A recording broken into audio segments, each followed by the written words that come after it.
Goeiemôre. Dit is 30 Julie. Kan jy het oor vertel? 30 Julie 2025. Ek is Estie Geldenhuys. En waarlik gesels ek met jou oor die wonder van dankbaarheid en spesifiek dankbaarheid gerig op die karakter van ons Almagtige. Ek beleef net dat eers wanneer ons regtig verstaan wie hy is, kan ons verstaan hoe intens ons dankbaarheid teenoor hom behoort te wees en hoe dieper ontdek ons hoe om hierdie dankbaarheid uit te leef teenoor hom vir wie hy is. Nou, ek is besig dan met ander woorde met die name, die Hebreëse name, want onthou lank gelede het ek vir ons Vader gevra, wat in U moet ek vertrou? Hy het almal mekaar vir my gesê, vertrou my. Toe vra ek, vreemde vraag, wat in U moet ek vertrou? En ek glo, hy het my dit laat vra, want die antwoord wat hy wou gehad het, ek moet by uitkom was, daar's net een ding wat jy kan vertrou in enige een, en dit is karakter. Daarom hierdie studie. Vader, dankie.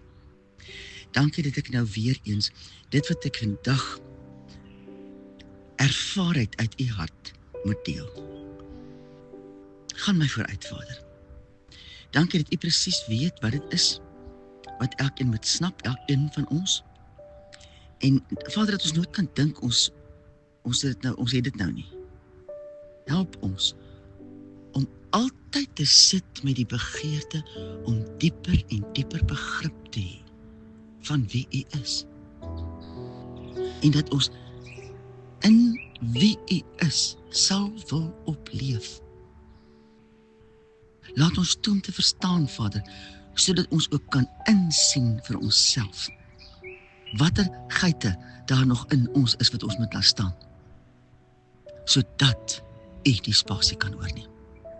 Ek vra dit in die naam van Yeshua. Amen. Nou weet jy, ons het pas gepraat oor die wonder van Yahweh Gahol. En Gahol wat dan dui op die een wat verlos. Maar laat my asseblief toe om net nog vandag vir 'n wyle te vertoef by die geweldige gebeure daar by die kruis. Die kruisgebeure wat vir ons ewige verlossing gebring het. Johannes 19:19 lees as volg, en Pilatus het ook 'n opskrif geskrywe. Let op, Pilatus het 'n opskrif geskrywe en dit op die kruis gesit. En daar was geskrywe: Jesus, die Nasarener, die koning van die Jode. Hierdie kruisopskrif het uit 4 Hebreëse woorde bestaan. Yeshua, Hanatsri, Vemelech, Jehahudim.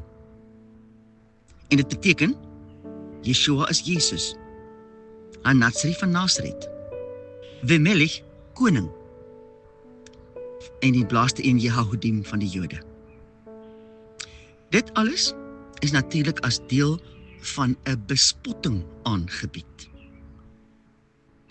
En hierdie 4 woorde is onder mekaar, 1, 2, 3, 4, onder mekaar op een, ek weet nie wat nie, aangebring, en daarbo kan sy kop op die kruis gesit. En die Jode het hierdie manier, as daar so woorde onder mekaar geskrywe staan, dan vat hulle altyd die eerste letter en kyk, maak dit dalk 'n nuwe woord. En weet jy, as jy kyk na die letters van hierdie 4 woorde, is dit Jod, Hy, Waf, Hy. En jy weet, dit spel die naam, die mees heilige naam van ons almagtige Vader, Jehovah. Die Jode sê dit so mooi as hulle dit sê, met 'n asemklank daarin, Jehovah. Yahweh. Dit is wat daardie 4 letters uiteindelik gespel het. Mens kan jy nie voorstel wat 'n ontsteltenis dit teweeggebring het onder die Jode nie. Maar dit was die waarheid. En hierdie waarheid bied steeds vandag nog vir elkeen wat bereid is om daarin te glo. Totale verlossing van die hand van Satan. Mens kan jou voorstel hoe ontsteld almal was, wat hom so graag daar aan die kruis wou sien hang, dat dit die naam was waarteen hulle moes vaskyk, bo hierdie liggaam, wat hulle as mens so verfoei het. Uiteindelik het ons Messias elkeen van die voorstellings wat oor sy dood gemaak is vervul, en hy kon uitroep tetelestai, wat beteken dit is volbring. Daarna het hy sy asem uitgeblaas en die Gees gegee. Matthew Henry het 'n besondere verduideliking gegee vir dit wat alles volbring was met die Jesus se kruisdood. Volbring kan ook as genoeg gesien word. Genoeg. Genoeg van almal wat hom vervolg het en wou seermaak. Asof hy nou buite hulle bereik beweeg het om aan hierdie deel van sy vervolging 'n einde te maak. En nou is daar 7 punte wat ek graag uit Matthew Henry se lering wil noem. Die eerste een is, voordat die proses begin het hy in Getsemane gesê, laat u wil geskied. Niks wat gebeur het buite die wil van die Vader gebeur nie. Hierdie stryd was dus afgehandel, volbring. Onthou ons praat oor die woord volbring. Die tweede punt. Alles waardeur Yeshua ons gehol moes gaan en wat hy pas beleef het, was volgens die Vader se plan. Alles was immers reeds in die Ou Testament voorspel. Onthou, nie een van die voorspellings uit die Ou Testament het onvervuld gebly nie. Dit alles, al die voorspellings, is waarlik volbring. 'n derde punt. Die tyd van die seremoniële wette, wat deur Moses ingestel is, was verby. Dit sou nooit weer nodig wees dat die bloed van 'n dier versoening bewerk tussen Vader en die mens nie.